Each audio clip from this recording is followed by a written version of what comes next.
ఒక సోప్ తీసుకురమ్మని చెప్పాలి, సబ్బు. ఇదే కాదు, యా సబ్బు అయినా సరే, అర్థమైందా? ఏ సబ్బు అయినా సరే ఒక సబ్బు తీసుకురమ్మా అని చెప్పండి. అమ్మకైనా నాన్నకైనా మామక అన్న తమ్ముడ ఎవరు వచ్చినా తీసుకురమ్మని చెప్పండి.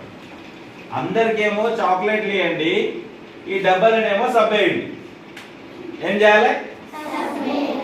సబ్బు వేయాలి.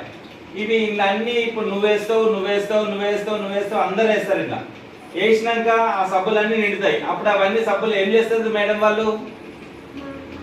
మళ్ళీ మీకే ఇస్తారు, అవునా?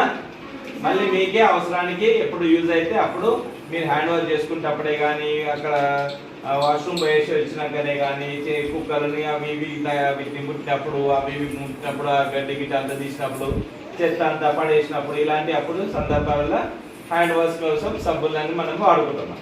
ఓకేనా బేటా? ఇప్పుడు ఎవరైనా సరే